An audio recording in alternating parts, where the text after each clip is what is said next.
upstate New York. But that's okay. I'll take it over snow and 50 below zero weather any day. As long as we don't need an arc, we're good. I'm fine with it. I hope everybody out there is having a great evening wherever you are. I hope everybody's having a cocktail, kicking back, and enjoying themselves and listening to this awesome show we're about to give to you tonight. And, I have to say, we have had some kick-ass guests recently, like William Shatner, Bruce Boxleitner, Tim Reed, Doris Roberts, and you know what? The list is only going to get better, including tonight. We have a phenomenal guest for you tonight. He's a owner of DEFTONE film company, production company. He's a producer. He's an actor. He's a director. He is amazing, and I am happy and blessed to call him friend. I have with you Mike Sciabarrasi. He's going to be joining us in just a few minutes. I can't wait until you hear all about DEFTONE Pictures, all about Mike, some of the movies he has coming out that are going to be kick-ass. You're not going to want to miss, especially if you're a horror/thriller paranormal movie buff. You're going to want to listen to every word because you're not going to want to miss what's coming up. Really quick, before we get to our phenomenal guest, just a couple announcements. The first announcement is, if you are going to be in the East Springs, Pennsylvania area, or I don't care, if you're out in California, you just want something to do, we are going to be at Penhurst Asylum in Pennsylvania this weekend. That's right, Tiffany, Beth, Dennis Gager, and the DTM Wicked team are going to be out in Penhurst for sponsoring the Ghost Hunt. It's going to be a lot of fun. Dustin Perry from Ghost Hunters is going to be there. So if you're a Ghost Hunter fanatic, you're not going to want to miss it. Because let me tell you, ladies, she's much cuter in person. Oh, yeah. You're going to want to buy a ticket. It's all good. And it's going to be the final event of Glory Haunt Hounds, which is founded by John Tobin and Kathy Shabbat. So you're not going to want to miss it. Give John a awesome event farewell. And he likes hugs and kisses, too, and so does Kathy. Give him some hugs and kisses.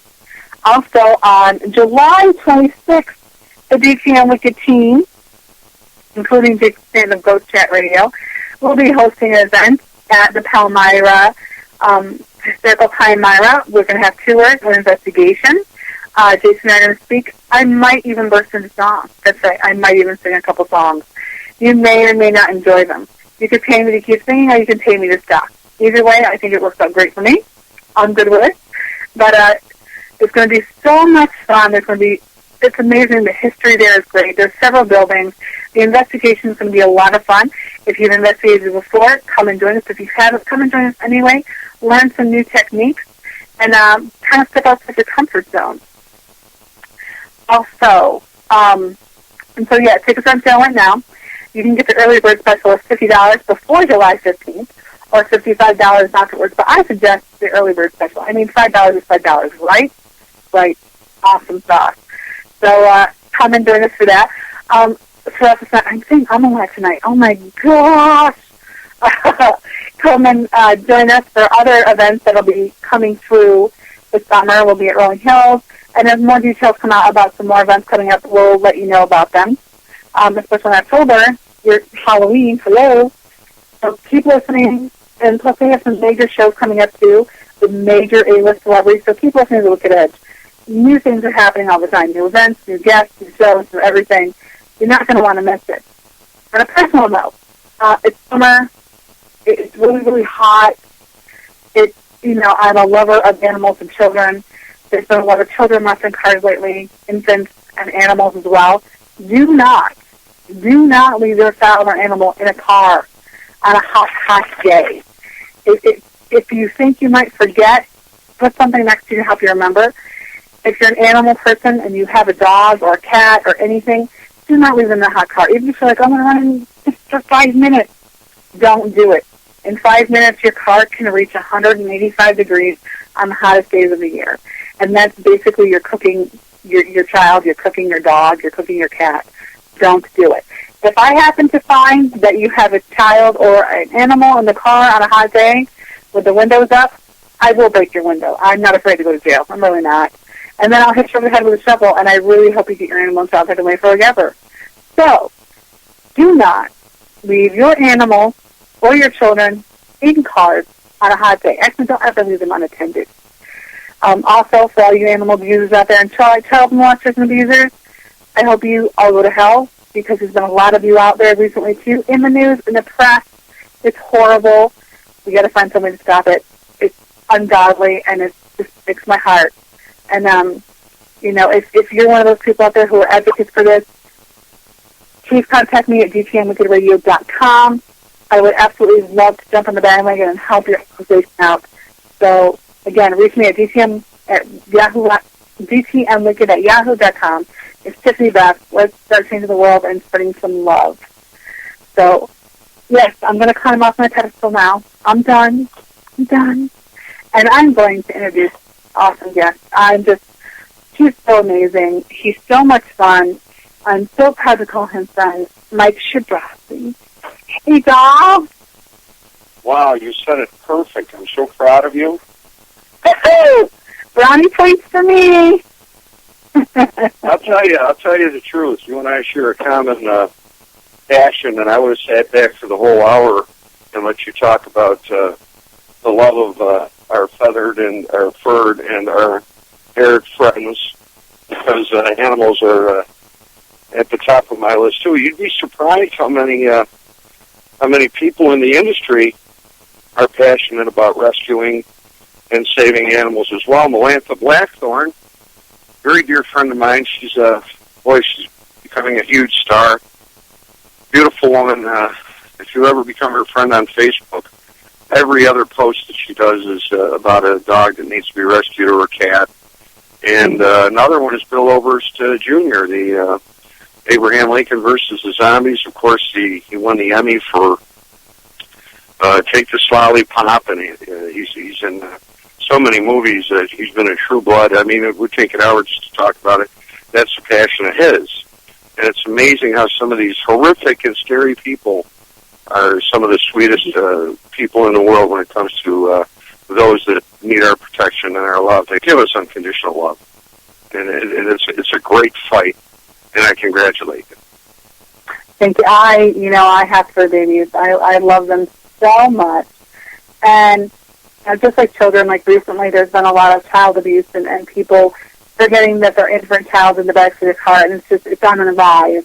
And the same thing with animals. Like every time, I don't know if you've noticed on my wall, but I too, every other post is an animal that needs to be saved on the brink of euthanasia or something.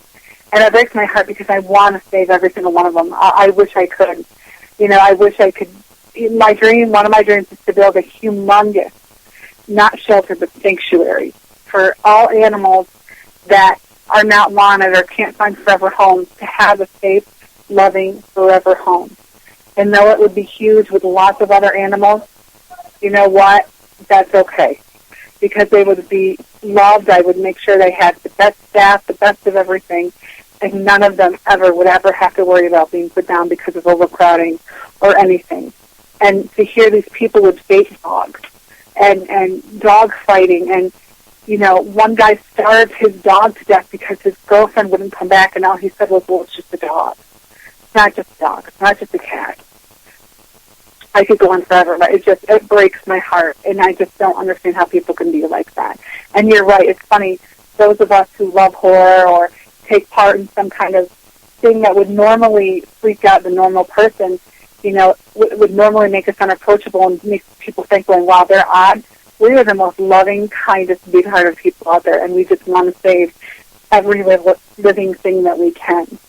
And so it's... I had a wonderful one-on-one some time with Linda Blair, and she's a great advocate. You should explore her groups. And let me give a shameless plug for a very close friend of mine, Danny Nickershire. She runs a dog rescue nonprofit called Our Fur Child Rescue, and if you get a chance, please look at that one and like it on Facebook and tell them I sent you, because that's a wonderful, worthy cause. I can't think of the hundreds of dogs that are saved every year by that wonderful lady and her hard-working group. So, it's a worthy cause, and I've got to tell you, the introduction you gave me was way too much. I'm very humbled by that, and one thing that you got right out of all of it is I'm glad you're my friend. We got so close at these darn conventions, and they're always so far away.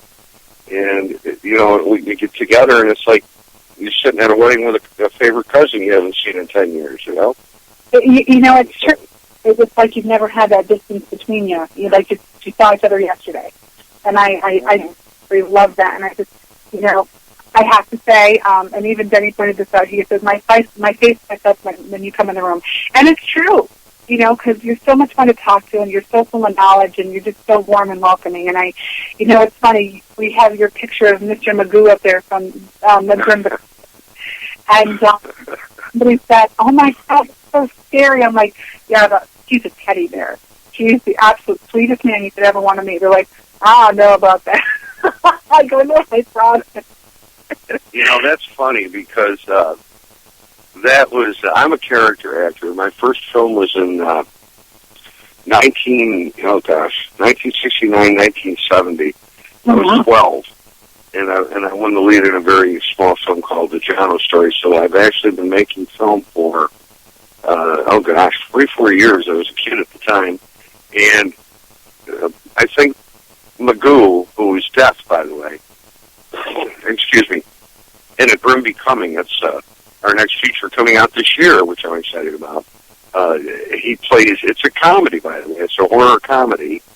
And a lot of people see the trailer and they think, oh, this looks like a good, scary movie. We hope it is, but it's also a very much a comedy. It's irreverent and funny, and there's no nudity, no F-bomb.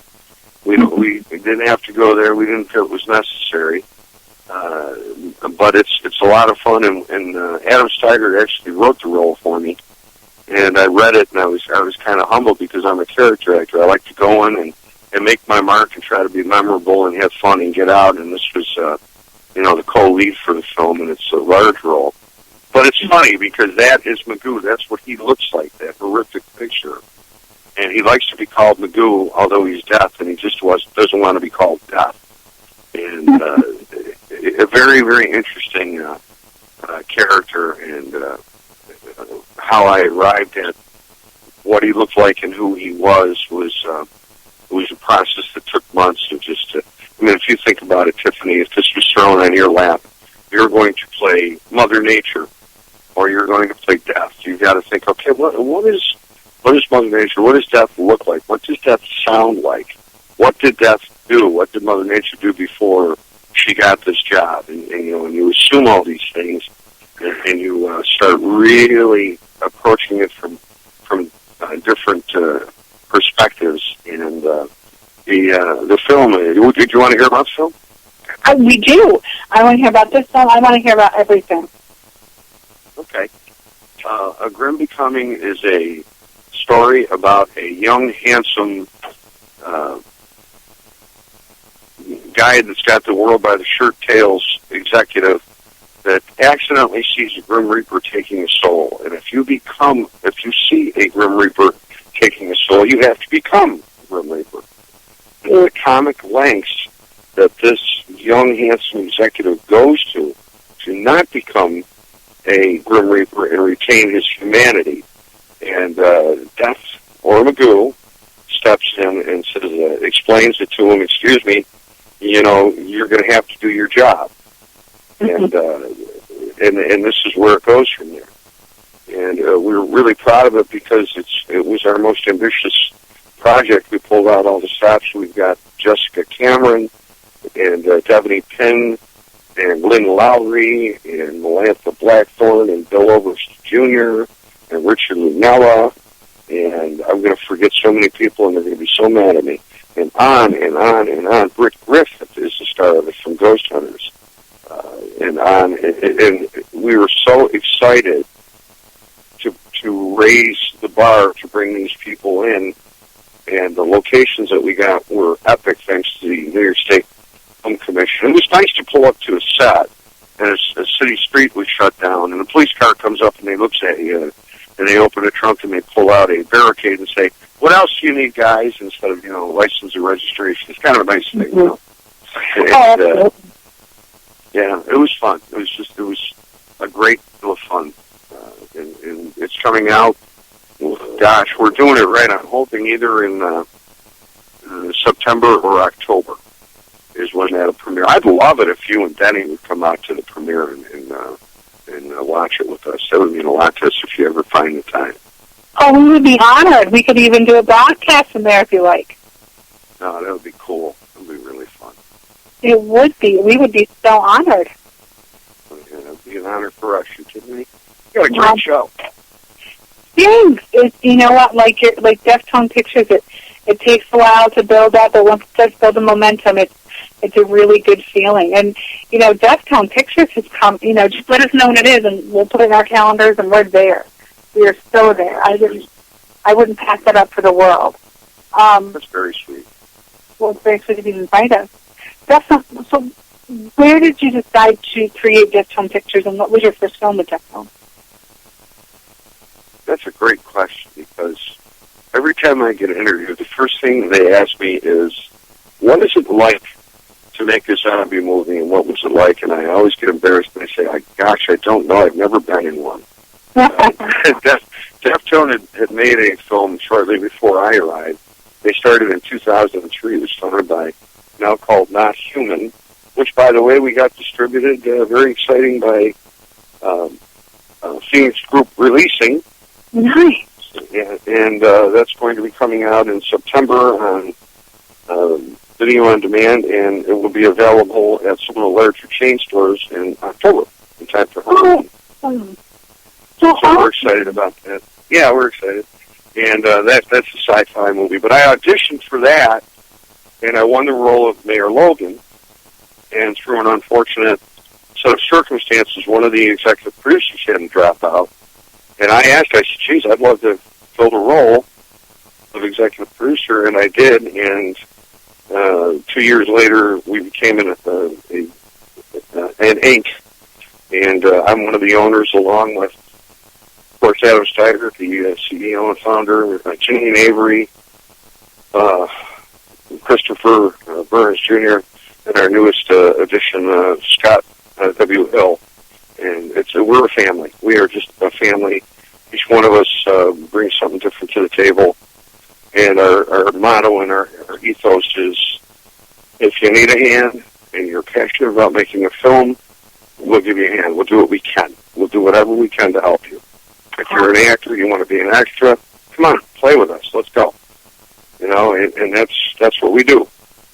And we've created a pretty good network and a lot of friends. You know, we try to keep our drama on the screen. You know, it's hard. You know, that's the connection. That's how we ended up with such a large paranormal group, which is so strange because we never were a paranormal filmmaker or a group. I mean, we made a few horror films. I've got 2 actual horror films under my belt, and that is Frankenstein Finished with Monster and Mostly Dead, a vampire film. I have a comedy. I have a science fiction movie. I have 3 faith-friendly films. I have some, you know, comedies and dramas, and so my genre really isn't nailed down, but I love horror. And the connection between the paranormal groups and us is I was becoming very good friends with Chip Reichenthal. Oh, yeah? John Tobin. Yep, Chip came on the set of Not Human as an extra, came all the way from Rensselaer with his lovely wife, Terry, and they were extras for us. And I had no idea who they were, and if you ever come to our set and you're an extra, you're family. We treat everybody the same. Like, you know, it's good to see you. We hug everybody, and we have a good time. Oh, that's so awesome. Oh, yeah. And Chip, in turn, introduced me to John. John introduced me to Bert Griffith. I meet Joe Chin. I meet Christopher Cesare. I meet you. And one thing we all have in common, including yourself, every one of us is an entertainer. Absolutely. Every single one of us. Nobody's going to listen to you if you're washing the dog or waxing the car. What you do is interesting, and it brings it provokes thought, or it provokes passion, and we are entertainers, and this is the niche that we found. So, that's how the paranormal connection came. Yeah, it's funny. Even when you try to distance yourself from the paranormal, you always have a foot in it, because that's where a lot of connections are to other genres. And so it's like a tree. It just branches off, but in such a good way. And I think that's awesome. If there's one thing I can say about the paranormal, like, we have all met some fantastic people, and I wouldn't trade it for the world. Absolutely not. What do you do when you're a filmmaker, and all of a sudden some of your close friends are Britt Griffith and Joe Chin, and you put them in the movie? Some of the, of course you do. You know why? Because it's smart. It's good. They have a fan base, and they're interesting to reach out to your end users and see how they're acting and they're producing works in a different genre. And it's a win-win. It's a win-win. And many of the opportunities come that way when you least expect them. Well, if you ever need an extra or a singing extra, let me know. I'll be there. I will guarantee you, and this is how it started with Grimm, I will guarantee you a role in our next feature if you would like, but I will guarantee you a couple of lines. Absolutely. Yes. I am so yes. Yes. Everybody's heard it. It's on iHeartRadio. Everybody's heard it.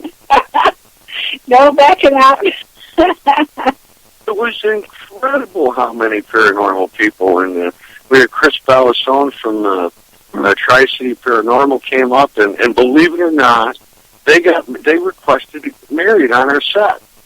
Aww. And we actually had the wedding for them. My wife made the cake, and we got the judge, and they got married. Chris married Amanda on our set, and we had Cameron DeBoyne and the Greater Western New York Paranormal Society, and so many people. Every invitation that I put out to all of these people, of course, Chip and John told them want to roll, and they were some of the greatest characters in the film. And everyone we reached out to, every single person, all the paranormal said, yeah, what, are you kidding me? It sounds like fun. And it was. I can't imagine anything with you wouldn't be fun. I just can't imagine it. I think everything with you is just very welcoming and very kind and fun and just memorable.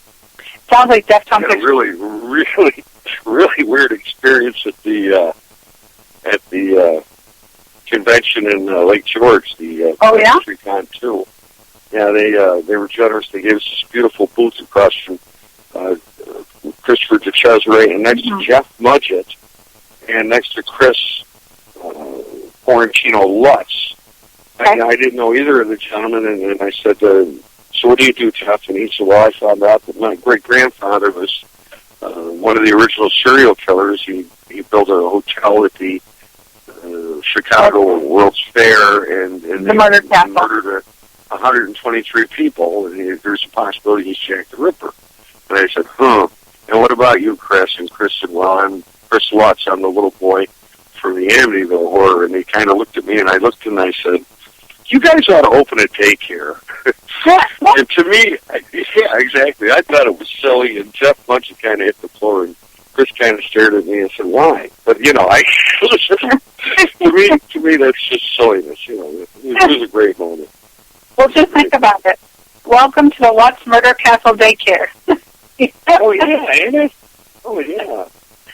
There's your next movie, the Lutz Murder Castle Daycare. There's your next movie. That's funny. There's funny stuff in the paranormal. There's funny stuff out there. And most of the guys have the greatest sense of humor, and you know that. Oh, they do. You have to.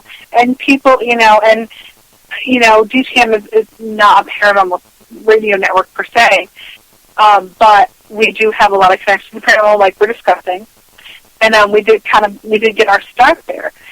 But I joke because we all have to be a little certifiable, and that's exactly what we are. We're all a little Something wrong with all of us. There is something wrong with all of us. I'm telling you. We were all the bad kids in school. Most of us were anyway. And we were always in trouble. Every one of us. Don't deny it, because I won't. What's funny is I was never in trouble, but I was always the wild child. I never per se got in trouble, but I was always the wild child. Like, I always went against the grain. And so I was the black sheep of my family for, like, the longest time. And if you talk to people in the paranormal, everybody has seen a therapist at least one time, or has been becoming a therapist. I'm in school for criminal psychology and profiling. You know, there's other people out there the same thing. So it's so funny how everybody in the paranormal has either seen a therapist or is a therapist, has been in trouble in some way, shape, or form, and yet, you know, we're a bunch of loving, crazy, kooky people. I'm going to tell you something. Those that VIP party that they had this year, there wasn't a chair available, but nobody needed them because the dance floor was full the whole night. As you know, I mean, they were just, man, all stops were pulled out. There's no airs and there's no egos. I mean, they're there to have a good time and to meet friends that they haven't seen in 6 months or a year, because half these people are in different parts of the world. And you get comfortable, and you have that common bond of being an entertainer, and it's just, you know, it's just a good time. It's just a wonderful time, these things. I highly encourage any of your listeners, you have any of these, any chance to attend any of the paranormal or the movie conventions, really do it. I mean, it's so much fun, and you get to meet some people that you just admire and get to watch in film, or you get to watch on television and paranormal shows, and they're such down to earth. There's very few people that are really full of themselves. They're the kindest, most down to earth moms and dads and animal rights advocates, and they're just cool people. Absolutely, absolutely, they are. We are. You are awesome. So, tell me more about what's going on with Deftone. Do you have any other movies coming up? Are you planning to make another? Oh, my goodness, yes. We got so much going on right now. I actually have the right to sit at the paranormal convention now, because I am doing post-production, and I'm also doing some work. I've been producing a travel log called Eerie America, a macabre travel log of the United States with Orvis Nocturne. Do you know him? I do. Eric Berner, the author. He's a wonderful guy, and he did he's got a great show where he's traveling to the Lizzie Borden house and the Winchester house and Alcatraz and all these haunted attractions. It's not a ghost hunting show as much as it is an info travelogue about some of the creepiest places in America. Right. So we're working on that, and as well as we just filmed our very first paranormal ghost hunting show, and I'm very excited about that. We got in at the Buffalo Historical Society Museum, which was very difficult. Again, thanks to our great friends Tim Clark and Rich Wall at the New York State Film Commission. They got us in there, and the museum was very gracious. They have some things in there that are amazing, and a very new, young, ambitious group with Cameron DeBoyne and Heidi Miller and so many great people. I can't mention them all. That's all I'm doing is mentioning names, and I apologize, but it's a new show called Test, and they're going to kill me, but I believe it stands for Theory, Experimental, Experiments, Science and Technology, and what they do is if they're going to work with say a K2 meter, they start in a lab, and they dismiss everything. They find out what can set this thing off that isn't paranormal, so that when they use it that night in the investigation, and they get, say, a reading of 14 on a K2 or a EVP or electromagnetic frequency meter, and they, look at there's a wire there, or there's a speaker here, and they can rule it out. So they approach it from very much a debunking angle, and but I'm not going to ruin it, but I'm going to tell you, I hope that we can get everything we got that night in a 44-minute show. And I'm going to pitch that to some of the major networks, and hopefully we'll get a bite, because it's terrific. And I asked my dear friend Joe Chin to come in from Ghost Hunter Ghost Hunters International, and he was gracious enough to fly in, and he was our first guest star. And every show, we're going to bring in another well-known ghost hunter. I've got the connection now. Why not get them in and teach this young group the right way? And they're a bunch of humble kids, and I'm real excited about that. So we just filmed that. I have first right of refusal on my dear friend Chip Reichenthal's psychic murder mystery, Even the Dead Won't Tell You the Truth, which is a wonderful book that he wrote. And I'm hoping to turn it into a movie. Oh, nice! Yeah. That's on the agenda. Of course, Chip and John and Kathy, dear friends of mine. I just love them all so much. It's always a benefit when your work includes people that are, your brother.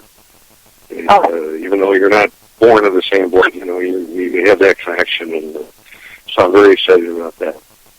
As an actor, I have Frankenstein Patrick Monster coming out this year, which I played William Harris Cray robber in, and I was in another film for Kay Rich about the love affair, the true life story of a couple that met in their 80s and continued until he passed away at 104. And I played a miserable cop that gave him a ticket on his 100th birthday. And, of course, I played Death, and it's becoming my grandkids are going to be so proud of me, Tiffany. Aww. I'm playing all these horrible roles. You know what, though? I don't think they're horrible, and I'm going to tell you what.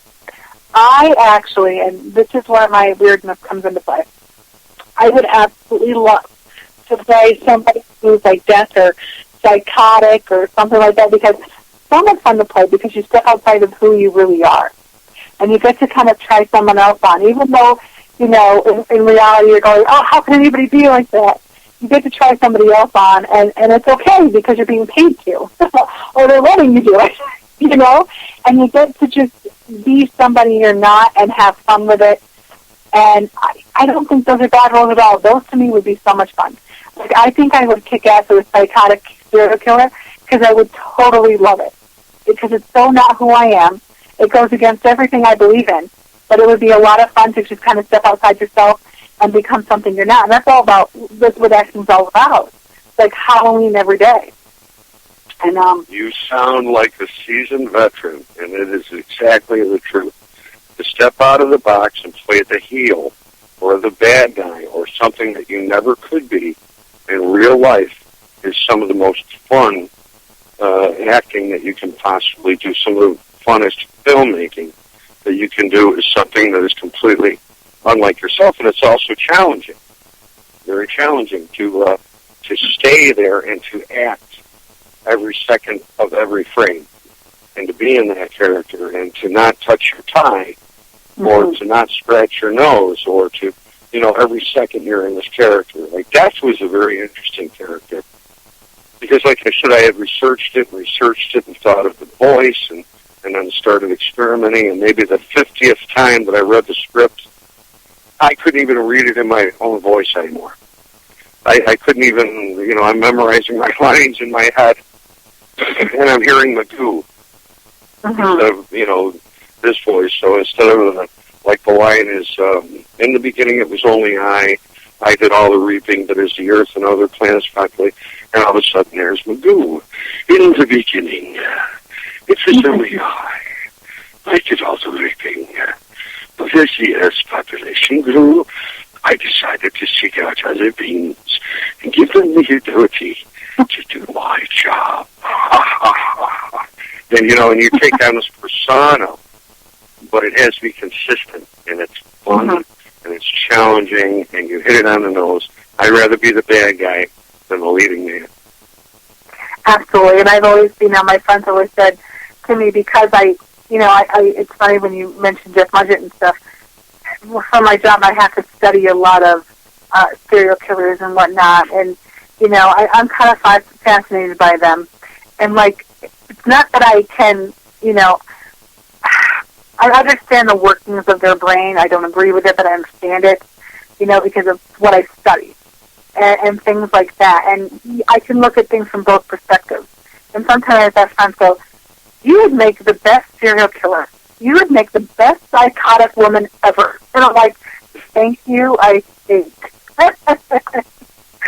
So you got to wonder where that's coming from. Oh, my. You do. Oh, my. Well, it's like, thank you. Is there something you're not telling the listeners? Is Denny safe right now? That's all I want to know. Wow, I am watching The Butcher Knives as we speak. So an hour, anything's possible. No, I think it's because like I can rationalize things to a certain extent in a professional manner. But they're like, boy, you'd make a really phenomenal serial killer one day. I'm like, thank you, I think. I'm like, well, if this story doesn't work out, I guess I have options, you know? That's exactly the truth. You have options. So I just think... I do a lot of casting. Like, I did the casting for Grim Becoming, and I did the casting for a lot of the projects that come to Buffalo and in the area. And it's a very enjoyable thing to look at the talent that's out there. And that is a whole art form, how you do it, you know, especially with the smaller roles.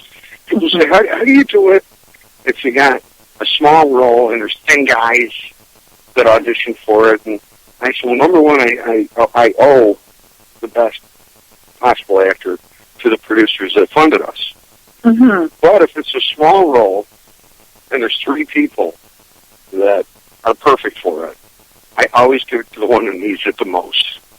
The person that, you know, maybe got laid off, the person that's having a hard time, the person who's probably died, the person who does nothing to take care of their mom that's sick, or they're the person that needs an art in their life. Right. And when you reach forward to a person like that, and you justify, you know, their want for a passion like acting, you're justifying, you know, their endeavor, their forward strives to, like, you know, attain something artful in their life, and that, you know, that's a great feeling when you do that. That's not. Have you ever done casting calls and saw somebody that, not, you know, maybe had something like that, or maybe they weren't perfect for the part you were originally casting for, but maybe written a part in a movie for them? And how did that work out? Every time, yeah. That's my answer. Every time. Every film that we have made, you know, unfortunately, if there is 10 roles and they're all under 18, or they're all 20 years old, or they're all handsome, or, you know, I can't cast myself. And then I'm an old guy with wrinkles. I have a great look as a monster, or, you know, and I have the same thing with a ton of actors that come forward. They're just not right. But that doesn't mean that I'm not going to use them in a future project. I've had actors that came forward for A Grim Becoming, and I didn't cast them, and, you know, I'm sure they were sad. But I called them, you know, 8 months later, and I said, listen, I believe I have a role for you in our next film, which is The Horrific Evil Monsters, Them. It's a creature feature, and it's going to be SAG, by the way, Screen Actors Guild, which is, you know, we always try to raise the bar and do something bigger, and we try to do something for the community. And one of the things we're going to do is we're going to get the actors that are in our next feature, Them, SAG eligible, which means that's a huge step outside of Los Angeles or Toronto or Atlanta to be able to offer that to a young actor that really wants to move forward and take their career to the next level. That's legitimate union, and, you know, instead of, like, Spider-Man was filmed, Spider-Man 2 was filmed in Rochester, and if you weren't SAG or SAG eligible, you know, you might be able to be an extra walking back and forth or sitting in a chair in a market or in a restaurant, but you wouldn't have a chance at auditioning for even Past the Salt. And, you know, to be able to do that for a actor is a wonderful thing, and that's what our intentions are for our next feature. And I'm lying because we have a super secret feature that we're doing this September. And you know what? I might as well give it to you. I will do the world announcement here that we are doing a feature in September, and we haven't even cast it yet. We're in talks with some of the preliminary actors, but this is going to be a political action thriller. Oh my God, that is awesome! We're kind of excited about that, and I guess they just offered 2 lines to Tiffany Beth Geiger. So yeah, I guess we'll have to get you out for that. Yes, well, I'll tell you what, you let me know, and I will come down and I'll do a screen check. Yes, for you. Oh, my God. World premiere, a line offer, we're totally there. We're so pumped. And you let us know when, of course, let me know when you want to go down. I'm there. Total, shameless self-promotion. I love to act, and I've been called Sarah Bernhardt, so I'm totally there. And when we get ready to release the film and everything, let us know, and we will do a huge month-long... You need to stop. It's a couple of lines. You're in. You already got the role. Don't worry about it, okay? No, when you're ready... You're going to have a ball. I promise you, you're going to have fun. When the movie's ready to premiere, though, we'll do a huge month-long, teasers for it. So let's come out. And then we'll be there for the premiere. We can do a live broadcast. We'll make sure we post everything on our website links on iHeartRadio. We'll make sure that we'll push it hard. No, you're sweet. You know what? You're sweet, but I'm going to tell you very frankly, it's enough that you're my friend. Honestly, that means more. I mean, that means a lot to me. I'm an executive producer, and I'm not going to say no to any type of advertising, and I appreciate it. But your friendship, I value very much, and I mean that. And anybody that knows me knows that's true. Well, we value you too, and you know what? It's helping out family. It's supporting each other, and that's what it's really important. And you know what? Even if I wasn't in the movie, and I swear to God, I would want to support that. When the Grimm's Coming comes out, like I said, we would love to come down. We'll do a live broadcast. If you let us know when it's going to premiere, we'll put links to it on our home page with a big banner, so people know that it's coming out. We would love that. I'm trying to get some of the original celebrities that were in it to come out and be there at the event, because that always helps us, when you've got some of the names. Get a lot of looky-loos that want to come out and, shake hands with Rick Griffith or meet Melantho or meet Bill Overs. I don't know if we can do it, but we're going to try, Absolutely. I'm a little guy. I'm the little potato guy. I'm just I would rather hear that I am I'm a respected working actor than any other baloney, because I got to tell you, I have a good time, and I love helping people, and what could you ask for? I don't know.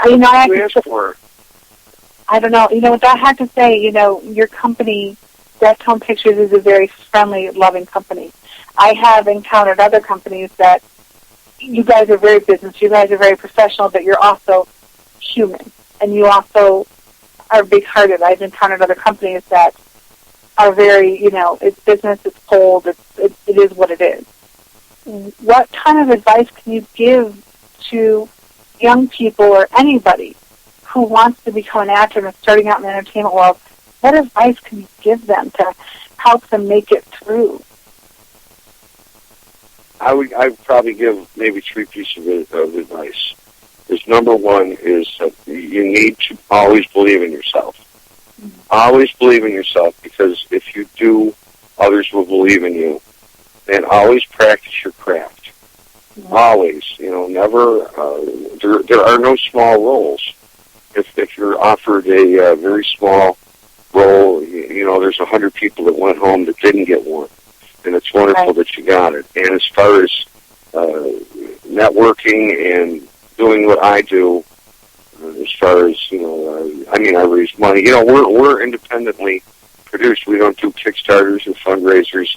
We're independently produced, and, Grimm wasn't cheap. I can't remember where we were on free. I want to be wrong. I believe we were well over 80,000 just on the pre-production. We're not done, or in that area anyway. And for all of us, we're little people. There was people that came forward that didn't put a pool up, and didn't remodel their bathroom or take that trip, to Vegas with their wife, and because they had the faith in making a film with us, and we tried to make it fun for them. But going on that line, advice is you have to believe in yourself to do that, and try to keep your integrity when it comes to, when you're raising money, how you're doing it. And as far as networking, this is the greatest advice I can give anybody, whether you're a casting director or you're a producer or a director. Always build people up. Always. If they're terrible on a cold read, maybe they're terrific on a sight gag. Always build people up. Never stress their weaknesses. Always their strengths. Always make them feel special. Always let them know that you see the talent that is in them. And never be afraid to ask a favor. Never, but never for yourself. Always ask it for someone else, because when you need a favor, you shouldn't even have to ask it if you live your life like that. And that's come through to me so many times that I was behind, or someone found out I had a location crash out, and I get 10 or 15 filmmakers and call, hey, I've got this, don't worry about it. I can get you in there, and if you live your life like that, by helping others and trying to be uplifting, I honestly believe that that's the secret to you might not make $100 million film in your lifetime. You might not make a film that achieves incredible TV play, but what, you made one with love, heart, and integrity. And by golly, if you go to meet your maker and you've done that in your lifetime, and your goal was to make a film, yeah, I think you did it. I think you won the game. That's basically all I got. I hate sounding long-winded, and I know I've been monopolizing this conversation. But, you're supposed to. You're the guest, but what? I love that, and we're only down for a few more minutes. I wish more people would like that, because we need more kindness in the world, and we need more people, reaching out to other people, regardless of how well you know them or not, to give them guidance or assistance. If they have something to offer, they should offer it. And then, DTM Wicked Productions and DTM Wicked Radio is exactly like that, just like Deftone. We pay it forward. Yeah, absolutely. And this is a wonderful partnership, a joining of the hands between us. And don't get me wrong, we had a little pre-conversation. There is drama, and when you're doing well or you're doing something great, because suddenly there's jealousy and there is drama, and I always look for the diplomatic retreat out. Mm-hmm. And I'm 56. I'm going to be 57 around Halloween. And imagine that, right? And that's so awesome. I've probably got maybe 8 more years on the set. The sets are hard. They don't realize it. People say, oh, look at us. Yeah, the average filming for us has been anywhere between 15 and 24 hours straight on a movie set. Wow. And I can't see myself doing that at 70. I'd like to, hand off the reins with the company and make sure it's in good hands and at that time, and I know it already is. And, I'd love to take some acting roles, because thank God that there's old people in movies, because we're all going to be there. Yeah. Absolutely. And, that's my ambitions for the future anyway. But I'm having a ball doing what I do, and I'm helping people and meeting incredible people like you, and I have more friends now than I did. It's like that line in Stand By Me. I never had friends like I did then. I wish I did. Man, I got more friends now than I did when I was 12 and 13. Good friends. We can say the same thing. We can absolutely say the same thing. Thanks to this art form, Absolutely. I feel bad. We are pretty much ahead of time. Is there anything really quick you want to share with our listeners, where they can find you? Anything else about Deftone Pictures? I would like to say that I love my company. I love my partners, all of them. And I'm so proud of Western New York for the jewel that it is. We have, as you said, minus 50 in snow, and we have 74-degree summers and beautiful lakes and a great pool of talent. And I'm very thank you so much for the time to share all this. And thank you for being my friend.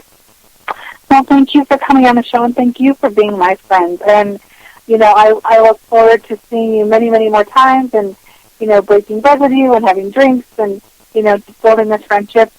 And it's going to be so awesome. And people can say we're sappy, but you know what? This show is about love and hitting people with shovels if you leave your dog and child in the car. But it's mainly about love. And, again, I just want to thank you so much for coming on the show. It has been a ball and an honor. And I can't wait until the next time, and we look forward to seeing you very soon. And we can't wait to promote A Grim Becoming. Just let us know, give us the links, and we'll push. And we'll see you for the premiere. And thank you so much. It's been such an honor. You are so phenomenal, and just lots of love and hugs to you. Thank you so much. You have a wonderful night. Thank you. It was an honor for me. Thank you. Everybody out there, this is Mike Sciabarrasi. He's with Deftone Pictures. He's also Mr. Magoo, who is Deb. That is awesome. Do not forget to watch A Grim Becoming. Pay attention to DT on Liquid Radio on Facebook and on iHeart for updates on A Grim Becoming and when you can expect to see it. Everybody have a great night. Please spread love and kindness and be safe. Good night, everybody. Good night. Good night.